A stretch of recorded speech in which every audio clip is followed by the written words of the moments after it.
বক্তব্যের বিষয় বেদাতের ভয়াবহ পরিণতি।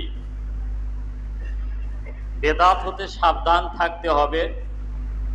বেদাত থেকে যদি আমরা সাবধান না থাকি তাহলে আমাদের পরিণতি কি দাঁড়াবে, এই বিষয়ের উপরে এক তথ্যবহুল আলোচনা করার চেষ্টা করবে ইনশাআল্লাহ।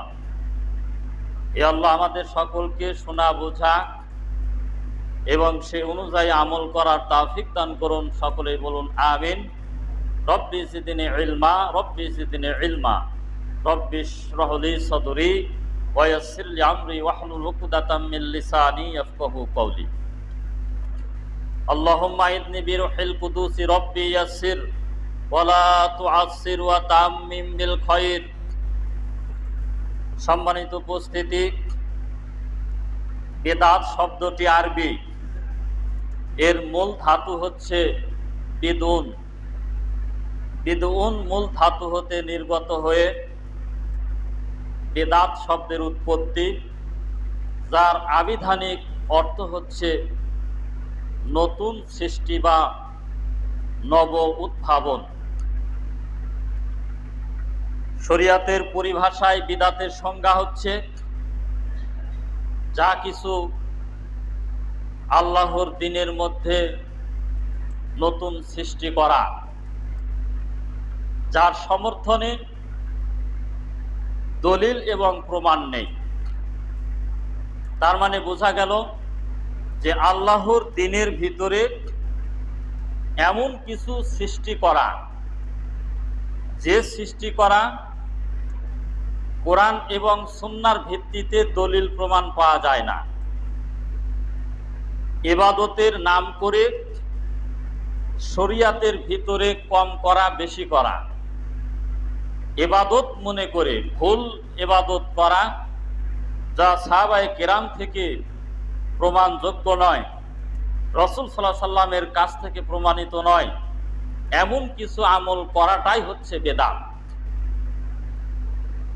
অনেকে আবার বেদাতকে প্রকার করেছে, যেমন দুই প্রকারে ভাগ করেছে। এক নাম্বার হচ্ছে বিদাতে হাসানা, বিদাতে সাইয়্যা।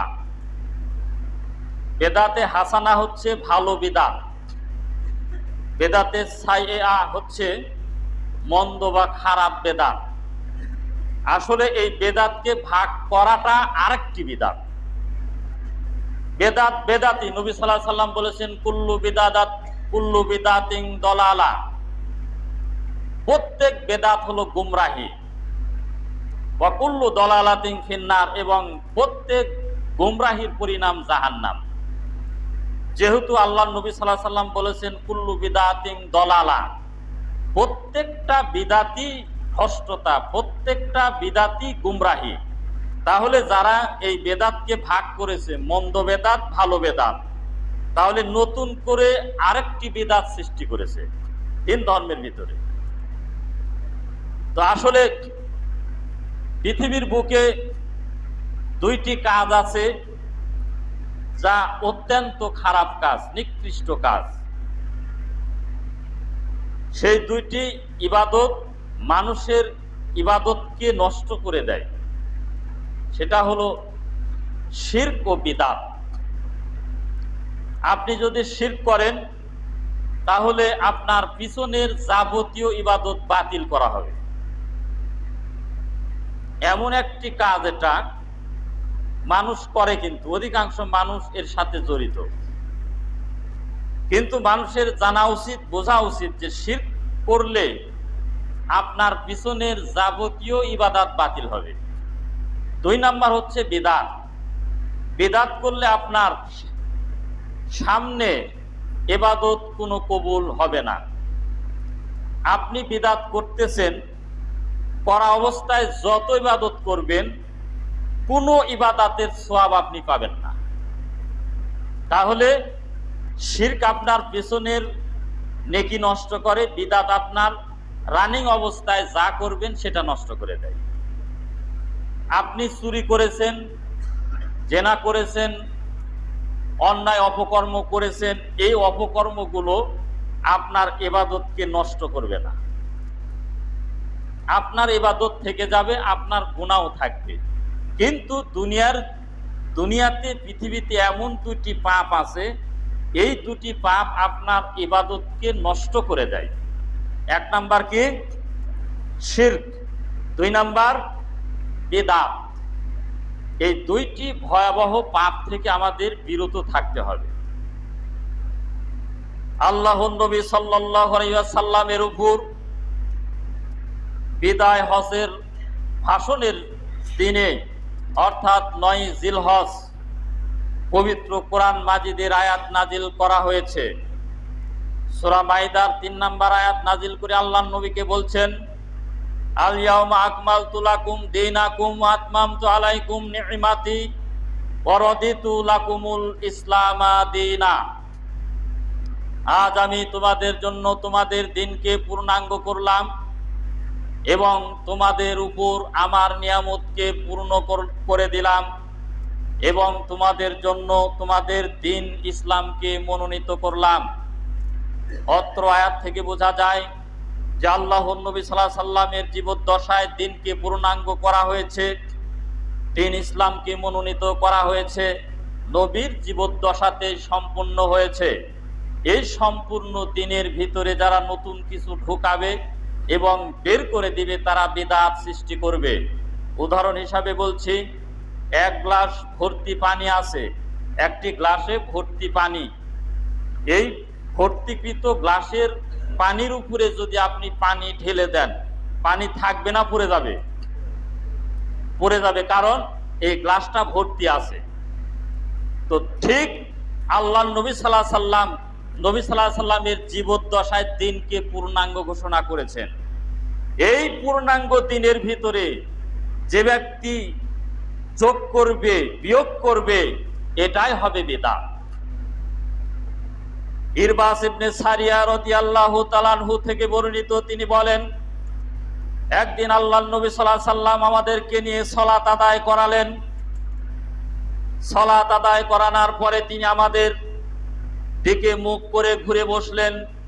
ঘুরে বসে তিনি এক মর্মস্পর্শী নসিহত করলেন। এই নসিহত শুনে আমাদের চোখ দিয়ে পানি গড়িয়ে পড়তে লাগলো। তার নসিহত শুনে মনে হলো যে তার জীবনের শেষ বক্তব্য হতে পারে। একজন ব্যক্তি আল্লাহর নবী সাল্লাল্লাহু আলাইহি সাল্লামকে জিজ্ঞাসা করলেন, হে আল্লাহর নবী সাল্লাল্লাহু আলাইহি ওয়াসাল্লাম, আপনি আমাদেরকে এক মর্মস্পর্শী বক্তব্য দিয়েছেন, মনে হচ্ছে আপনার জীবনের শেষ বক্তব্য।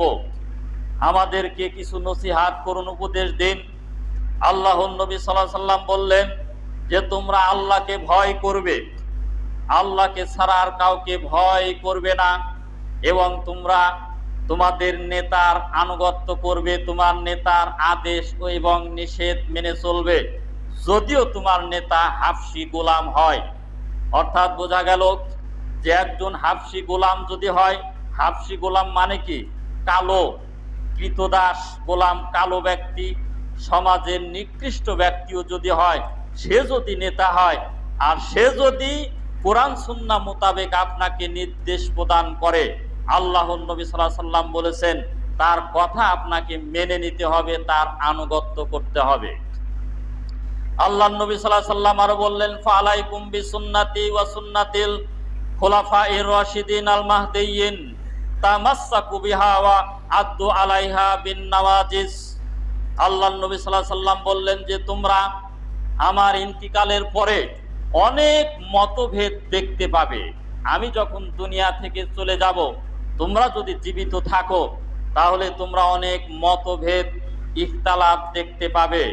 এমত অবস্থায় তোমরা কি করবে? আমার সুন্নাত এবং খুলাফায়ে রাশিদিনের সুন্নাতকে আঁকড়ে ধরে থাকবে। তামাসসাকু বিহা ওয়া আদ্দু আলাইহা বিন নওয়াজিস, এমনকি এই পথ এবং এই পথের উপরে মারির দাঁত দিয়ে কামড়ে ধরে থাকবে। আল্লাহর নবী সাল্লাল্লাহু আলাইহি সাল্লাম কি বললেন? যে তোমরা আমার সুন্নাতকে এবং হেদায়েত প্রাপ্ত খুলাফায়ে রাশিদিনের সুন্নাতকে আঁকড়ে ধরে থাকবে, যেমনি ভাবে তোমরা মারির দাঁত দিয়ে কোনো সুতা কামড়ে ধরে থাকো। মারির দাঁতের কথা আল্লাহর নবী বলেছেন, কারণ এই মারির দাঁত দিয়ে যদি কোনো কিছু শক্ত করে ধরা হয়, এটা বিচ্ছিন্ন করা কিন্তু খুব কঠিন। তা আল্লাহর নবী বলছেন যে তোমরা এই মারির দাঁত দিয়ে হলেও আমার সুন্নাতকে এবং হেদায়েত প্রাপ্ত খুলাফায়ে রাশেদিন সুন্নাতকে আঁকড়ে ধরে থাকবে। তারপরে আল্লাহর নবী সাল্লাল্লাহু আলাইহি ওয়াসাল্লাম বললেন, ইয়্যাকুম ওয়া মুহদাসাতিল উমুর ফাইন্না কুল্লা মুহদাসাতিন বিদআ ওয়া কুল্লা বিদআতিন দালালা। আল্লাহর নবী বললেন যে তোমরা দিনের মধ্যে নতুন সৃষ্টি করা হতে সাবধান থাকবে, কেননা প্রত্যেক নতুন সৃষ্টি হলো বিদআত এবং প্রত্যেক বিদআতই হলো গুমরাহি। আল্লাহর নবী সাল্লাল্লাহু আলাইহি ওয়াসাল্লাম আরেকটি বর্ণনায় বললেন, কুল্লু বিদআতিন দালালা ওয়া কুল্লু দালালাতিন ফিন্নার। প্রত্যেক বিদআত হচ্ছে গুমরাহি এবং প্রত্যেক গুমরাহির পরিণাম জাহান্নাম। তাহলে বোঝা গেল যে আপনার বিদআতি কার্যক্রম থেকে দূরে থাকতে হবে, বিদআত করা যাবে না। আল্লাহর নবী সাল্লাল্লাহু আলাইহি ওয়াসাল্লাম আরো বলেছেন, আন আয়েশা রাদিয়াল্লাহু তাআলা আনহা ক্বালাত ক্বালা রাসূলুল্লাহ সাল্লাল্লাহু আলাইহি ওয়াসাল্লাম মান আহদাসু আমরিনা হাযা লাইসা ফিহি ফাহুয়া রাদ্দুন, রাহুল বুখারী মুসলিম। আয়েশা রাদিয়াল্লাহু তাআলা আনহা হতে বর্ণিত, তিনি বলেন রাসূল সাল্লাল্লাহু আলাইহি ওয়াসাল্লাম বলেছেন, যে ব্যক্তি আমাদের এই দিনের মধ্যে নতুন কিছু উদ্ভাবন করলো যা আমাদের দিনের মধ্যে নেই, তা প্রত্যাখ্যাত, তা বাতিল। আল্লাহর নবী কি বললেন, যে আপনার দিনের ভিতরে কোনো ব্যক্তি যদি কোনো কিছু সৃষ্টি করে ইবাদত মনে করে, আর ওই ইবাদত যদি করতে থাকে, আল্লাহর নবী বললেন ওই ইবাদত বাতিল। আন আয়েশা রাদিয়াল্লাহু তাআলা আনহা ক্বালাত ক্বালা রাসূলুল্লাহ সাল্লাল্লাহু আলাইহি ওয়াসাল্লাম মান আমিলা আমালান লাইসা আলাইহি আমরুনা ফাহুয়া রাদ্দুন, রাওয়াহুল বুখারী মুসলিম। আয়েশা রাদিয়াল্লাহু তাআলা আনহা হতে বর্ণিত, তিনি বলেন রাসূল সাল্লাল্লাহু আলাইহি ওয়াসাল্লাম বলেছেন, যে ব্যক্তি এমন আমল করলো যার উপরে আমার নির্দেশনা নেই, যার উপরে আমি মুহাম্মদ সাল্লাল্লাহু আলাইহি ওয়াসাল্লামের নির্দেশনা নেই, তা প্রত্যাখ্যাত, তা বাতিল। কোনো ব্যক্তি যদি এমন আমল করে, ওই আমলের বিষয়ে আল্লাহর নবী সাল্লাল্লাহু আলাইহি ওয়াসাল্লামের নির্দেশনা নেই, ওই আমল পরিত্যাজ্য, বাতিল, আল্লাহর নবী সাল্লাল্লাহু আলাইহি ওয়াসাল্লাম বলেছেন। তাহলে আপনি আমল করলেই যে নাজাত পাবেন এমনটি নয়। আপনার আমল হতে হবে নবী সাল্লাল্লাহু আলাইহি ওয়াসাল্লামের দেখানো পদ্ধতিতে আমল হতে হবে। যদি নবী সাল্লাল্লাহু আলাইহি ওয়াসাল্লামের দেখানো পদ্ধতিতে আমল হয়ে থাকে, তাহলে এই আমল গ্রহণযোগ্য হবে, তাছাড়া কোনো আমল গ্রহণযোগ্য হবে না। আল্লাহর নবী সাল্লাল্লাহু আলাইহি ওয়াসাল্লামকে সাবধান করে দিচ্ছেন আল্লাহ তাআলা, কুল হাল নুনাব্বিউকুম আকসারিনা আমালা আল্লাযিনা দাল্লা সাইহুম হায়াতিদ দুনিয়া। আল্লাহর নবী বলছেন, আল্লাহর নবীকে বলাচ্ছেন, আল্লাহর রাসূল সাল্লাল্লাহু আলাইহি ওয়াসাল্লামকে বলে দিচ্ছেন, আল্লাহ রাসূলকে বলছেন যে হে নবী, আপনি বলিয়া দিন, আমি কি তোমাদেরকে সংবাদ দেব আমলের দিক দিয়ে ক্ষতিগ্রস্তদের ব্যাপারে, যাদের দুনিয়ার জীবনে তাদের কর্ম প্রচেষ্টা ব্যর্থ হয়ে যাবে। আন্নাহুম ইহসিনুনা সুনআ, অথচ তারা মনে করবে যে আমরা ভালো আমল করে যাচ্ছি। অত্র আয়াত থেকে বোঝা যায় যে এমনও মানুষ পৃথিবীতে আছে, যেমন হিন্দু, খ্রিস্টান, বৌদ্ধ, নাসারা, ইহুদি, তারা আছে। তাদের ধারণা যে আমরা যা করে যাচ্ছি ভালোই করে যাচ্ছি, আমাদের ইবাদত সঠিক, আমাদের ইবাদত ভুল নয়। ঠিক তেমনি ভাবে আমাদের মুসলিমদের মধ্যে অনেক মুসলমান আছে যে ইবাদত করছে ওই ইবাদতকেই সঠিক মনে করে করছে, অথচ এই ইবাদত আল্লাহর নবী করেনি, তার সাহাবায়ে কেরাম করেননি, যুগ যুগ ধরে সালফে সালেহিনের যুগ থেকে প্রমাণিত হয়নি। সেই ইবাদত ভালো মনে করছে, এই ইবাদতকারী হচ্ছে ক্ষতিগ্রস্ত। আর এই সমস্ত ইবাদতকারীকে সাবধান করার জন্য আল্লাহর নবী সাল্লাল্লাহু আলাইহি ওয়াসাল্লামের উপর আয়াত নাজিল করে বলে দিচ্ছেন যে হে নবী, আপনি বলিয়া দিন, আমি কি তোমাদেরকে ওই সমস্ত আমলকারীদের সম্পর্কে বলবো যাদের কর্ম প্রচেষ্টা দুনিয়ার জীবনে ব্যর্থ হয়ে গেছে, অথচ তারা মনে করতেছে যে আমরা ভালো ইবাদত করতেছি। বিদআতকারী কখনো তওবা করতে চায় না, আর শয়তান সবচেয়ে বেশি খুশি হয় বিদআত করলে। কারণ শয়তান জানে যে একটা মানুষকে যদি বিদআত করিয়ে দিতে পারি আমি সাকসেস। কারণ একজন জেনাখোর, একজন চুরি করে, সুদ খায়, ঘুষ খায়, অন্যান্য অপকর্ম করে, সে তার ভুল বুঝতে পেরে তওবা করতে পারে, কিন্তু একজন বিদআতি সহজে তওবা করে না। কারণ সে মনে করে যে আমি যে ইবাদতটা করছি এটা ভালোই, তো খারাপ কি? আমাদের পূর্বপুরুষেরা করে গেছে, ভুল করে গেছে? আমরা যা করছি কোরআন সুন্নাহ মোতাবেকই করছি, এই মনে করে তারা ভুল করে যাচ্ছে। আর এই বেদাতকারী কখনো সহজে তওবা করতে চায় না। আর বেদাত করলে শয়তান সবচেয়ে বেশি খুশি হয়। বেদাতের পরিণতি তিনটি। বেদাত করলে কোনো ইবাদত কবুল হয় না। 2 নাম্বার হচ্ছে বেদাত করলে বেদাতকারীর আমলের ফলে সমাজের মধ্যে বিভ্রান্তি ছড়িয়ে পড়ে। 3 নাম্বার, বেদাতকারীকে জাহান্নামে প্রবেশ করতে হবে। আল্লাহ তাআলা পবিত্র কোরআন মাজিদ আরো বলেছেন, ওয়াল্লাযীনা কাফারু আমালুহুম কাসারাবিম বিকিয়াতিন ইয়াহসাবুহু যামআনু মাআ হাত্তা ইযা জাআ লাম ইয়াজিদুহু শাইআ। সূরা নূর 39 নাম্বার আয়াত। আল্লাহ তাআলা বলছেন, যারা কুফরি করেছে তাদের আমল সমূহ মরুভূমির মরীচিকার মতো। হাত্তা ইযা জাআ লাম ইয়াজিদুহু শাইআ, এমনকি যখন তার কাছে পৌঁছে যাবে সে কিছুই পাবে না। অর্থাৎ এই পৃথিবীতে যারা মুশরিক রয়েছে, কাফের রয়েছে, ইহুদি রয়েছে, নাসারা রয়েছে, খ্রিস্টান রয়েছে, তাদের আমল হচ্ছে মরুভূমির মরীচিকার মতো।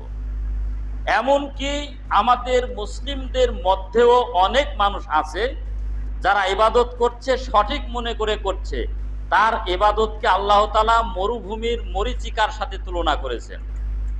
মরুভূমির মরীচিকা বলতে বোঝানো হচ্ছে যে একজন পিপাসার্ত ব্যক্তি মরুভূমিতে যদি সফর করে, সফর করা অবস্থায় সে পিপাসার্ত হয়েছে, আর রোদের সময় যদি ওই মরুভূমিতে সামনে পিছনে চতুর্দিকে তাকায়, দেখতে পাবে অনেক দূর থেকে মনে হবে ওইখানে মনে হয় পানি আছে। কিন্তু যখন ওই মরুভূমিতে সফররত ব্যক্তি যখন ওইখানে পৌঁছে যাবে, যাওয়ার পরে দেখবে যে সেখানে পানি নয়, সেখানে বালি আর বালি। তো আল্লাহ তাআলা ভুল ইবাদতকারীকে মরুভূমির মরীচিকার সাথে তুলনা করেছেন। হিন্দু, খ্রিস্টান, বৌদ্ধ, ইহুদি, নাসারা যারা ইবাদত করতেছে মনে করতেছে আমরা ভালো করছি, না, তাদের ইবাদতের ফলাফল হবে মরুভূমির মরীচিকার মতো। ঠিক মুসলমানদের মধ্য থেকে যারা বেদাত করছে, ভুল ইবাদত করছে, তাদের অবস্থাও তাই হবে মরুভূমির মরীচিকার মতো। ওয়া কাদিমনা ইলা মা আমিলু মিন আমালিন ফাজআলনাহু হাবাআম মানসুরা।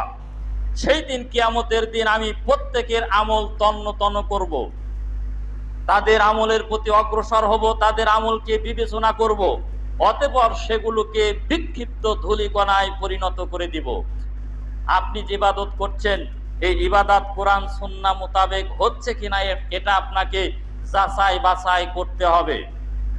যদি আপনার ইবাদতের মধ্যে বেদাত থাকে, যদি আপনার ইবাদতের মধ্যে শিরক থাকে, তাহলে সেই দিন কিয়ামতের মাঠে এই আমলকে বিক্ষিপ্ত ধূলিকণায় পরিণত করে দেওয়া হবে।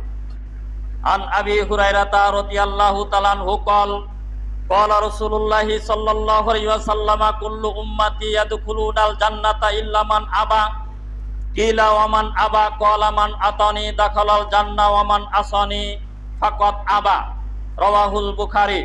আবু হুরায়রা রাদিয়াল্লাহু তাআলা আনহু হতে বর্ণিত, তিনি বলেন রাসূল সাল্লাল্লাহু আলাইহি ওয়াসাল্লাম বলেছেন, যে ব্যক্তি আমার আনুগত্য করবে তারাই জান্নাতে প্রবেশ করবে। আল্লাহর নবী সাল্লাল্লাহু আলাইহি ওয়াসাল্লাম বললেন, যে ব্যক্তি আমার ইবাদত করবে, আমার আনুগত্য করবে, সে আমাকে মেনে নিয়েছে, সে আনুগত্যশীল বান্দা এবং সে জান্নাতে প্রবেশ করবে। আর আবা হচ্ছে অবাধ্য, যে ব্যক্তি আল্লাহ রাসূলের আনুগত্য করবে না সে হচ্ছে আবা, সে হচ্ছে অবাধ্য, আর এই অবাধ্য ব্যক্তিরাই যাবে জাহান্নামে। আল্লাহর নবী কি বললেন? যে ব্যক্তি আমার আনুগত্য করবে, অর্থাৎ আমার সুন্নাত মোতাবেক ইবাদত করবে, সেই হচ্ছে আনুগত্যশীল বান্দা, আর ওই বান্দা জান্নাতে যাবে। আর অবাধ্যকে, যারা আল্লাহর রাসূলের আনুগত্য মোতাবেক ইবাদত করবে না, আল্লাহ এবং রাসূলের দীক্ষা অনুযায়ী, আল্লাহ রাসূলের দিন অনুযায়ী ইবাদত করবে না, তারা হচ্ছে অবাধ্য। আর এই অবাধ্য জনগোষ্ঠীরাই জাহান্নামে প্রবেশ করবে।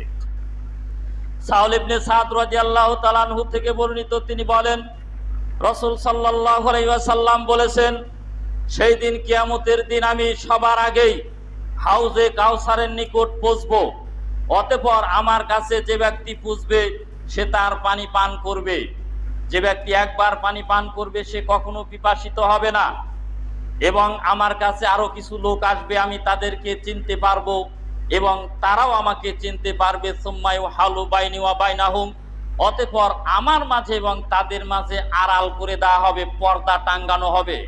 তখন আল্লাহর নবী সাল্লাল্লাহু আলাইহি ওয়াসাল্লাম বলবেন ফাকুলু ইন্নাহুম মিন্নি, আল্লাহর নবী বলবেন নিশ্চয়ই তারা তো আমার উম্মাত, অথচ তাদের সামনে পর্দা কেন?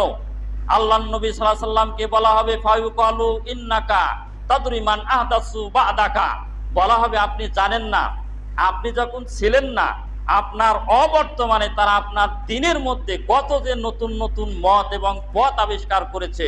এ কথা শুনে আল্লাহর নবী সাল্লাল্লাহু আলাইহি ওয়াসাল্লাম বলবেন ফাকুলু সুহকান সুহকান লিমান গায়রা বাদি, যারা আমার অবর্তমানে আমার দিনকে খণ্ড খণ্ড করেছে তারা এখান থেকে দূর হয়ে যাও, তারা এখান থেকে দূর হয়ে যাও।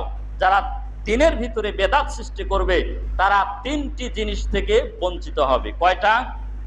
তিনটি। এক নাম্বার হচ্ছে তারা আল্লাহর রহমত থেকে বঞ্চিত হবে। দুই নাম্বার হচ্ছে তারা হাউজে কাউসারের পানি থেকে বঞ্চিত হবে। তিন নাম্বার হচ্ছে নবী মুহাম্মদ সাল্লাল্লাহু আলাইহি ওয়াসাল্লামের শাফাত থেকে বঞ্চিত হবে। তাহলে যারা দিন ধর্মের ভিতরে বেদাত তৈরি করবে, যারা দিন ধর্মের ভিতরে নতুন নতুন জিনিস সৃষ্টি করে ইবাদত করবে, যে ইবাদত আল্লাহর নবী করেননি, সাহাবায়ে কেরাম করেননি, ওই ইবাদত যারা করবে তারা তিনটি জিনিস থেকে বঞ্চিত হবে। আল্লাহর রহমত থেকে যে ব্যক্তি বঞ্চিত হবে সে ব্যক্তি ভালো হবে, তার অবস্থা ভালো হবে। যে ব্যক্তি হাউজে কাউসারের পানি থেকে বঞ্চিত হবে তার জায়গা কোথায় হবে? যে ব্যক্তি আল্লাহর নবীর শাফাত থেকে বঞ্চিত হবে তার জায়গা কোথায় হবে? আল্লাহর নবী সাল্লাল্লাহু আলাইহি ওয়াসাল্লামের সামনে দিয়ে ওই সমস্ত মানুষের সামনে দিয়ে পর্দা পড়বে, আল্লাহর নবী বলবে এরা তো আমার উম্মাত, কারণ তারা দুনিয়াতে নামাজ পড়েছে, ওযু করেছে, ওযুর অঙ্গগুলো চকচক করবে, উজ্জ্বল হয়ে যাবে, অথচ তাদের সামনে দিয়ে পর্দা। নামাজি বান্দার সামনে দিয়ে পর্দা, চিন্তা করেন, নামাজি মানুষের সামনে দিয়ে পর্দা পড়বে, কারণ ওই যে নামাজ পড়েছে, ইবাদত করেছে, কিন্তু বেদাত করেছে ধর্মের ভিতরে। যে কাজ আল্লাহর নবী করেননি ওই কাজ সওয়াব মনে করে করেছে। এখন বেদাত কোনগুলো এইগুলো জানা দরকার। মুহররম মাসে কাশিদ বের করা বেদাত, হাই হুসেন করে মাতম করা বেদাত। এই দিনকে লক্ষ্য করে মুসা আলাইহিস সালামের শুকরিয়া স্বরূপ দুইটা সিয়াম পালন করতে হবে। হুসাইনকে নির্দিষ্ট করে যদি সিয়াম পালন করে তাহলে বেদাত হবে। তারপরে আখেরি চাহার সম্বা পালন করা বেদাত। সফর মাসের শেষ বুধবারে আখেরি চাহার সম্বা বলা হয়, ফার্সিতে আখেরি চাহার সম্বা। এই দিনে সরকারি ছুটি ঘোষণা করা হয়। এছাড়া এই দিনের শেষ বুধবারে, এই মাসের সফর মাসের শেষ বুধবারে আল্লাহর নবী সাল্লাল্লাহু আলাইহি ওয়াসাল্লাম অসুস্থ থেকে সুস্থতা লাভ করেছিলেন। এখন এই দিনকে কেন্দ্র করে অনেক মানুষ কলা পাতা কিংবা বিভিন্ন কাগজে বিভিন্ন দোয়া লিখে পানিতে ভিজিয়ে রেখে রোগমুক্ত থাকার জন্য পানি পান করে এবং এই পানি দিয়ে গোসল করে, এটা বেদাত। রজব মাসে 27 তারিখ মিরাজ হয়েছে, এটা সত্য ঘটনা, বিশ্বাস করতে হবে। কিন্তু এই মিরাজকে কেন্দ্র করে মানুষ রোজা করে, নামাজ আদায় করে, এটা বেদাত। এই দিনে কোন সাহাবায়ে কেরাম রোজা করেছেন? এই দিনে আল্লাহর নবী সাল্লাল্লাহু আলাইহি ওয়াসাল্লাম নামাজ পড়েছেন, নফল নামাজ পড়েছেন, এই দিনে নফল রোজা করেছেন, এমন কেউ প্রমাণ দেখাতে পারবে? কিন্তু মেরাজ হয়েছে সত্য রজব মাসের 27 তারিখে। কিন্তু এই দিনকে লক্ষ্য করে আল্লাহর নবী নামাজ পড়েননি, রোজা করেননি। এখন কেউ যদি মনে করে যে রোজা নামাজ তো ভালো জিনিস, তাহলে এই দিন আমরা রোজা রাখবো এবং নামাজ পড়বো, এটা কি হবে? বেদাত হবে। কেন? আল্লাহর নবী সাল্লাল্লাহু আলাইহি ওয়াসাল্লাম এই ইবাদত করেননি, সাহাবায়ে কেরাম করেননি, আপনি নেকি মনে করে, সওয়াব মনে করে করবেন, এটাই হলো বেদাত। এবং শাবান মাসে হালুয়া রুটি খাওয়া হয়, শবে বরাত পালন করা বেদাত। শবে বরাতে যে ভুল তার প্রমাণ দেখেন, তারিখে গোলমাল। আমরা অনেকেই বলি যে আল্লাহর নবীর দাঁত ভেঙেছিল, এই দাঁত ভাঙ্গার কারণে তিনি নরম জিনিস খেয়েছিলেন, হালুয়া খেয়েছিলেন, এই কারণে এই স্মরণে আমরা হালুয়া রুটি খেয়ে থাকি। আসলে উহুদের যুদ্ধ হয়েছিল কোন মাসে? উহুদের যুদ্ধ হয়েছিল শাওয়াল মাসের 14 তারিখ, শনিবার সকালবেলা যুদ্ধ হয়েছে। এই যুদ্ধে আল্লাহ রাসূলের দাঁত ভেঙেছে, আর এই দাঁত ভাঙ্গা ব্যথা অনুভব করতেছি 2 মাস আগে, শাবান মাসের 14 তারিখে। শাবানের পরে হলো রমজান, শাবান, রমজান, তারপরে শাওয়াল মাস। তো শাওয়াল মাসের 14 তারিখে শনিবারে আল্লাহ রাসূলের দাঁত ভাঙলো উহুদের যুদ্ধে, আর ব্যথা অনুভব হচ্ছে 2 মাস আগে। এখন আপনারা চিন্তা করেন যেটা সঠিক না ব্যাঠিক? তারিখেই গোলমাল। দাঁত ভাঙতেছে 2 মাস পরে, আর ব্যথা অনুভব হচ্ছে 2 মাস আগে। তাহলে এটা কি বেদাত না সুন্নাহ? এটা বেদাত। এবং এই শবে বরাতকে কেন্দ্র করে অনেকেই সালাতে আলফিয়া 100 রাকাত পর্যন্ত নফল সালাত আদায় করে, জীবনে নামাজ পড়ে না। এই দিনে গোসল করে এসে মসজিদে নামাজ পড়ে, 100 রাকাত, 50 রাকাত, 30 রাকাত, 20 রাকাত নামাজ আদায় করে। এটা বেদাত। এবং এই দিনকে কেন্দ্র করে সিয়াম পালন করাও হবে বেদাত। কারণ আল্লাহর নবী সাল্লাল্লাহু আলাইহি সাল্লাম এই দিনকে লক্ষ্য করে সিয়াম রাখেননি, নফল সালাত আদায় করেননি। এখন আপনি যদি সওয়াব মনে করে করেন তাহলে বেদাত হবে। হ্যাঁ, আপনি সিয়াম পালন করতে পারেন, 14 তারিখে শুধু হবে না, তাহলে 13 তারিখ রাখতে হবে, 13, 14, 15 তিনটা রাখতে হবে। আর নিয়াত থাকতে হবে আয়ামে বীজের সিয়াম। আরবি প্রতি মাসে 3টি করে সিয়াম আছে, এটাকে কি বলে? আয়ামে বীজের সিয়াম। আরবি তারিখ 13, 14, 15। এই নিয়তে যদি আপনি রাখতে পারেন রাখবেন, কিন্তু নির্দিষ্ট করে আপনি রাখতেছেন কোন দিনে?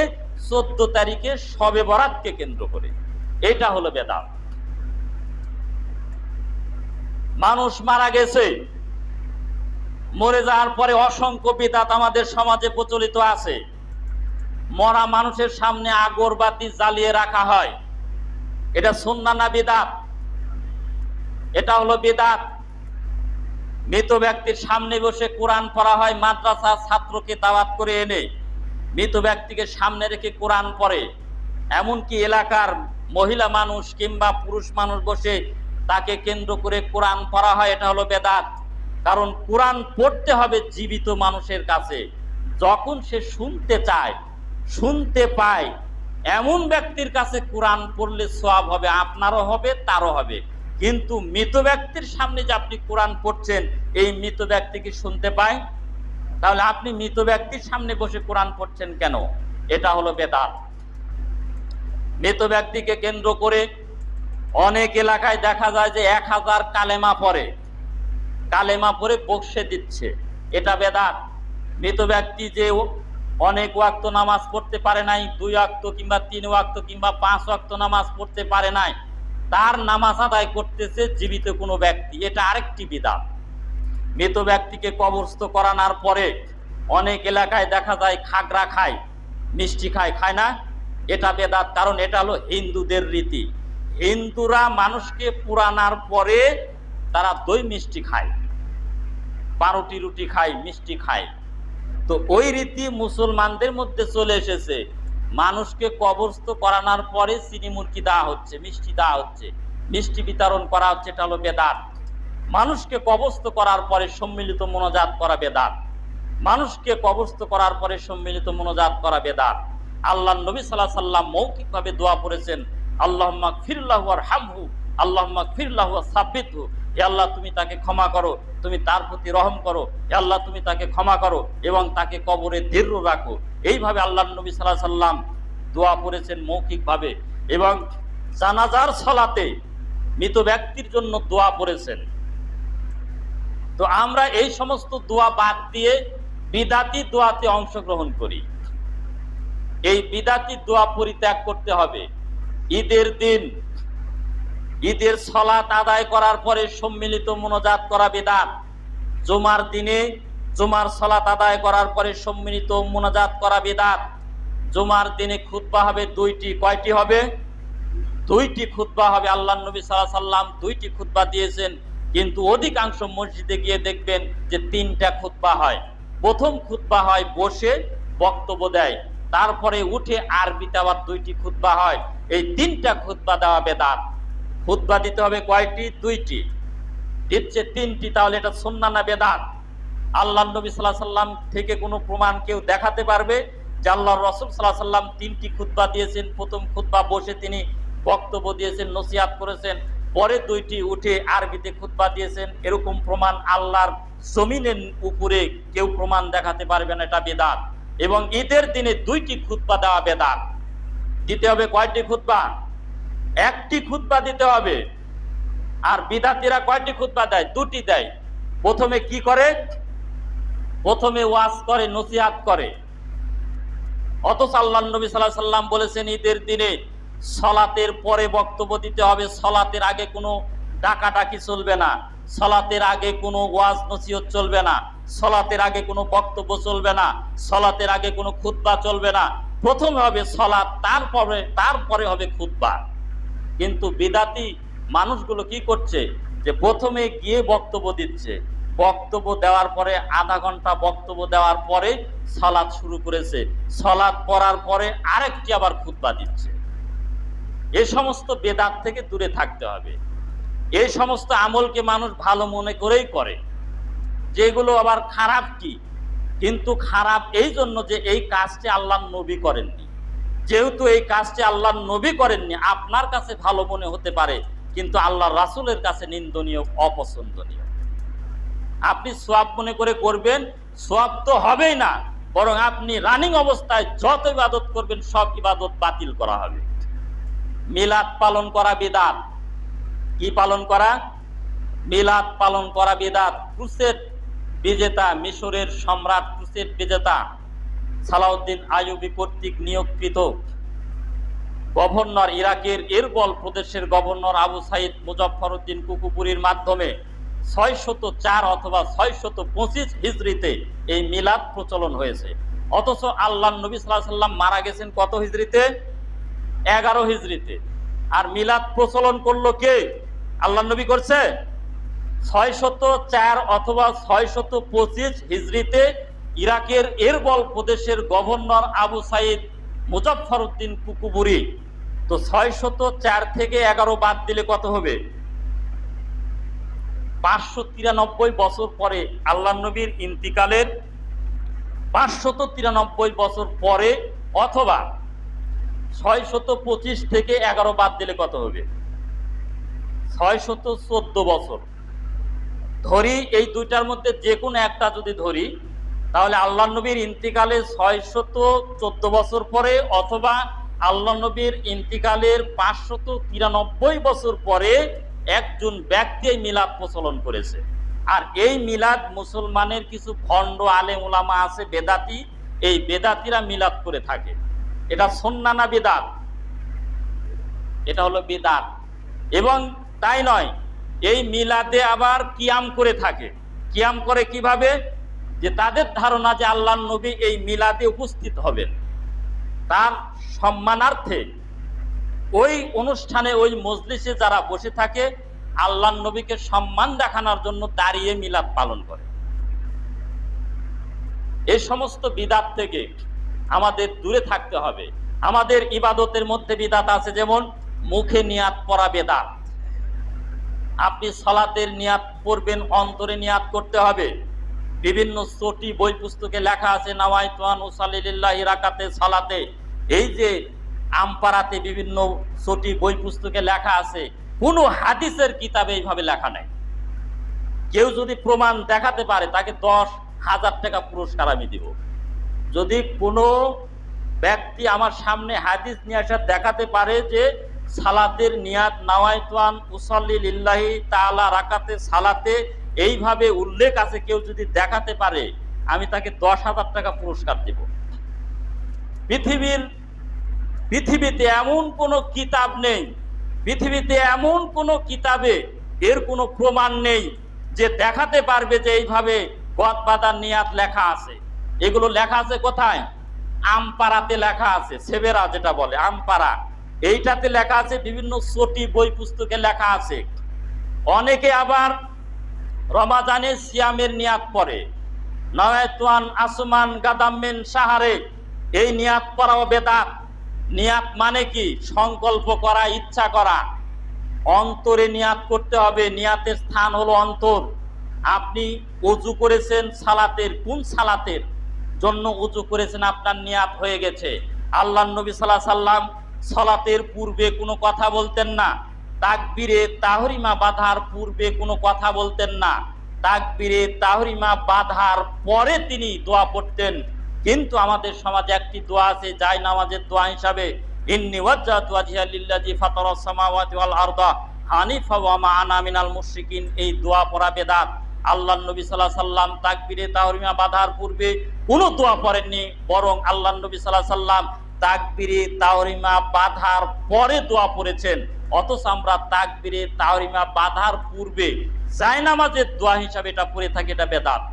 আল্লাহর নবী পড়েননি। এখন আপনি যদি মনে করেন দোয়ার অর্থ তো ভালো, দোয়ার অর্থ ভালো, কিন্তু কাজটা তো আল্লাহর নবীর না, তাহলে পড়া যাবে?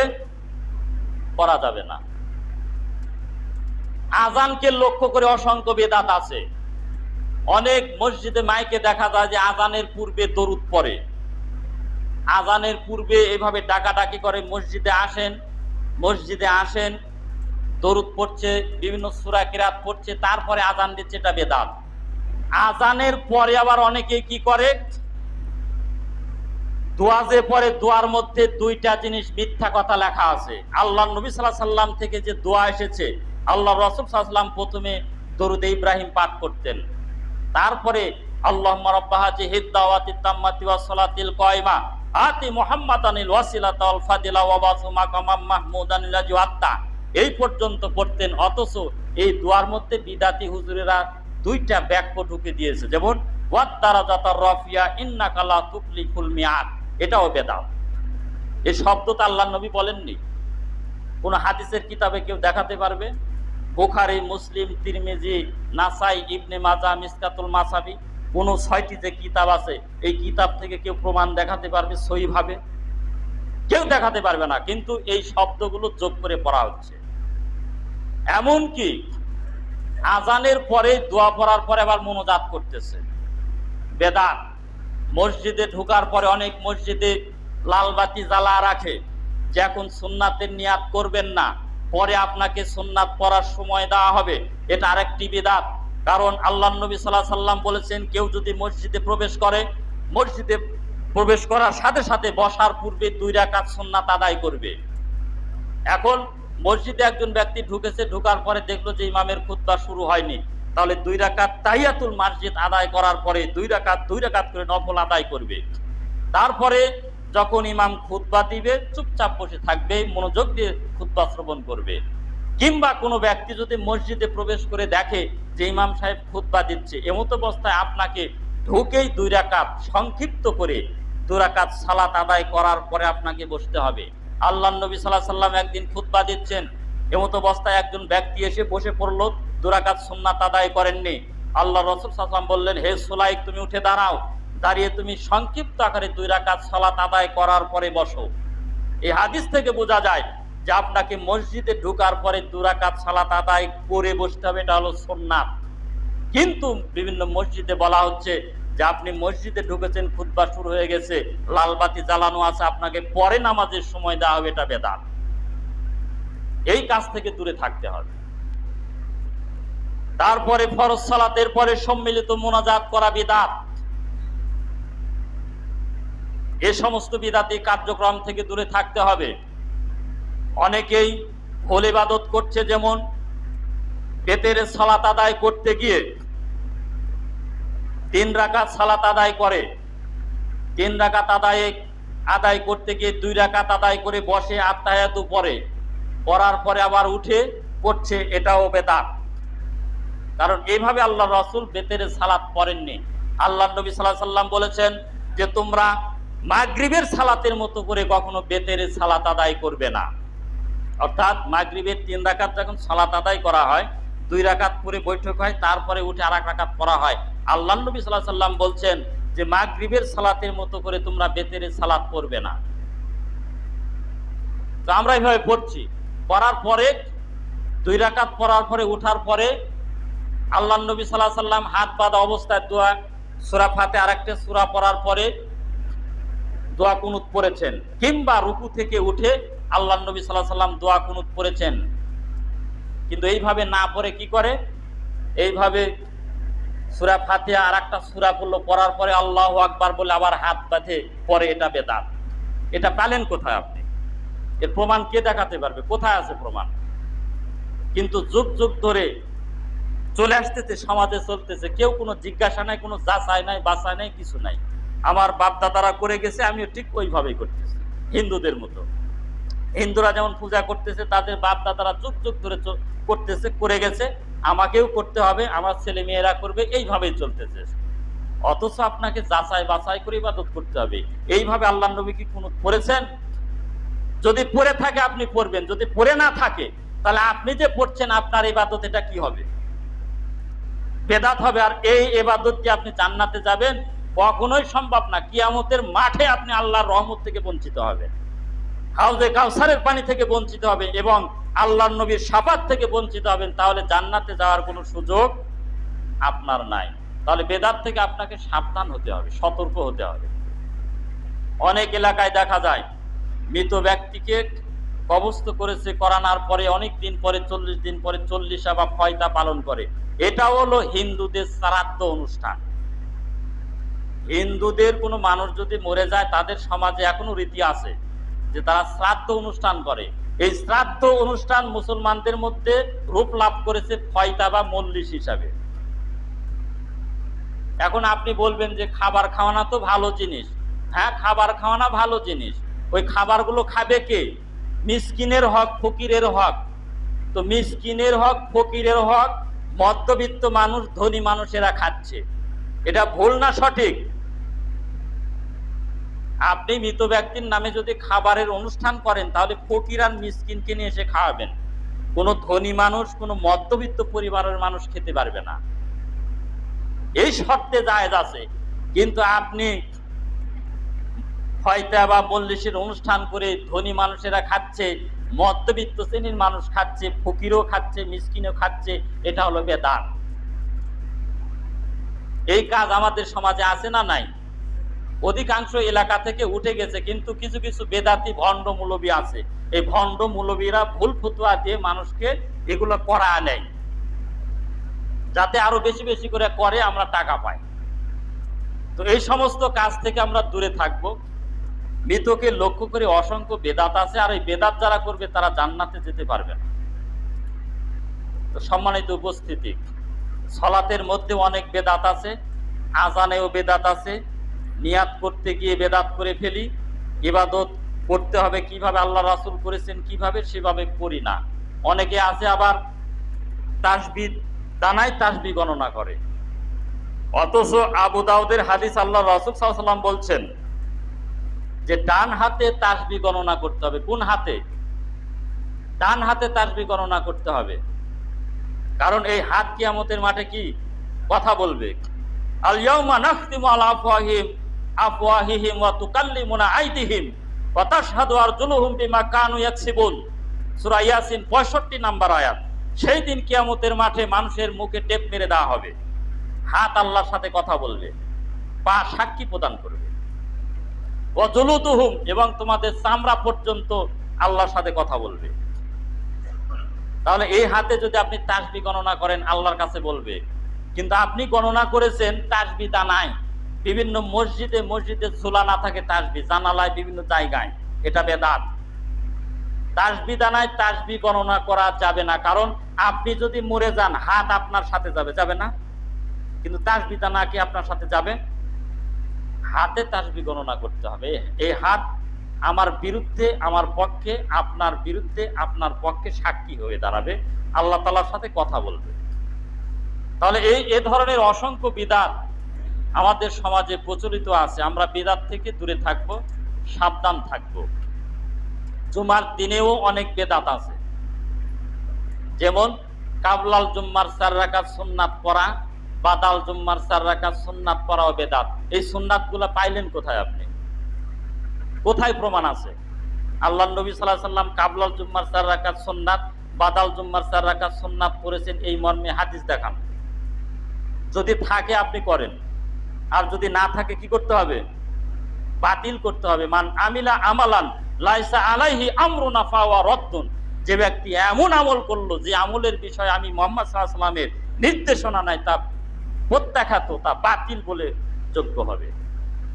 তাহলে আপনি যে করছেন যুগ যুগ ধরে, এটা সঠিক না ব্যাঠিক আপনাকে যাচাই করে মানতে হবে। কোরআন সুন্নাহ অনুযায়ী ইবাদত করতে হবে। কোরআন সুন্নাহ মোতাবেক ইবাদত করাই হচ্ছে আল্লাহর রাসূলের আনুগত্য করা, আল্লাহর আনুগত্য করা এবং রাসূলের আনুগত্য করা।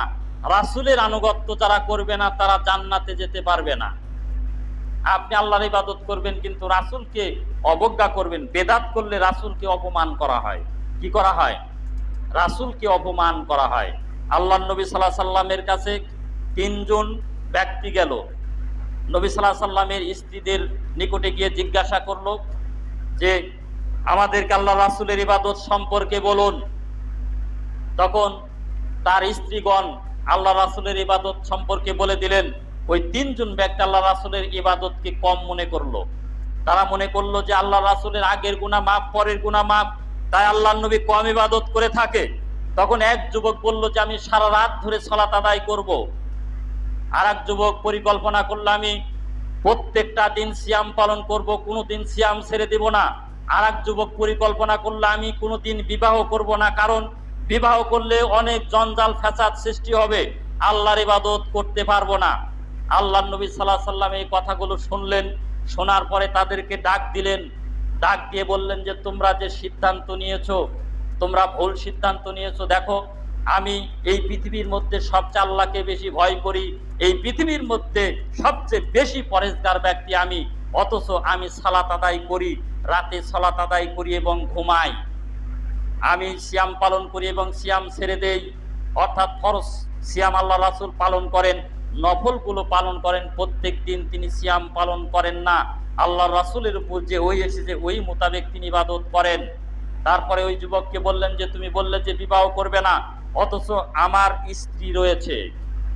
আমার রগিবা আন সুন্নতি ফালাইসা মিন্নি। যে ব্যক্তি আমার সুন্নাত থেকে মুখ ফিরিয়ে নিবে সে আমার উম্মতের দলভুক্ত নয়। তাহলে আপনাকে আমি প্রশ্ন করব, সালাত ভালো জিনিস না খারাপ জিনিস? তো ওই যুবক পরিকল্পনা করেছিল যে আমি সারা রাত ধরে নামাজ পড়ব। তো আল্লাহর নবী নিষেধ কেন করলেন? বললেন যে এইভাবে তুমি যদি প্রত্যেকটা দিন সালাত আদায় করো সারা রাত ধরে, আমি কসম করে বলছি তুমি আমার উম্মতের দলভুক্ত হতে পারবে না। ওই যুবককে বললেন যে তুমি প্রত্যেক দিন সিয়াম পালন করবে, মানে আমি রাসূল পৃথিবীর বুকে সবচেয়ে ভালো মানুষ, পরেজগার ব্যক্তি, আমি সিয়াম রাখি এবং সিয়াম ছেড়ে দেই। তুমি যদি এই নীতির উপরে থাকো, আল্লাহর কসম তুমি আমার উম্মতের দলভুক্ত হতে পারবে না। তারপরে ওই ব্যক্তিকে বললেন যে তুমি কখনো বিবাহ করবে না, অথচ আমার স্ত্রী রয়েছে, আমার 11টা স্ত্রী রয়েছে, মতান্তরে 13টি স্ত্রী, 11টি স্ত্রী রয়েছে আল্লাহ রাসূলের। আল্লাহ রাসূল বললেন যে আমি বিবাহ করেছি আর তুমি বিবাহ করবে না। এই নীতির উপরে যদি তুমি মারা যাও, কোশ্চিন কালেও তুমি জান্নাতে যেতে পারবে না। আমার রগিবাং সুন্নতি ফালাইসা মিন্নি। যে ব্যক্তি আমার সুন্নাত থেকে মুখ ফিরিয়ে নিবে সে আমার উম্মতের দলভুক্ত নয়। তাহলে বুঝতে হবে আপনাকে, যে কোনো ইবাদত নয়, যেভাবে ইবাদত করবেন সেটা ইবাদত হিসাবে গণ্য হবে না।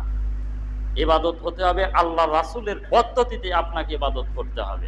আল্লাহ রাসূল কোথায় হাত বাঁধতেন, কিভাবে সেজদা করতেন, কিভাবে রুকু করতেন, কিভাবে সিয়াম পালন করতেন, কিভাবে হজ করতেন, কিভাবে যাকাত দিতেন, কিভাবে বিবাহ করেছেন, কিভাবে অন্যান্য ইবাদত বন্দেগী করেছেন, ঠিক সেইভাবে আপনাকে ইবাদত বন্দেগী করতে হবে। এর বাইরে কিছু কম করবেন, বেশি করবেন, এটাই হবে বেদাত। তো সম্মানিত উপস্থিতি, আর দীর্ঘায়িত করব না। আল্লাহ আমাদের সকলকে হেদায়েত করুন, সকলেই বলুন আমিন, এবং আমাদেরকে সুন্নাত মোতাবেক ইবাদত করার তৌফিক দান করুন।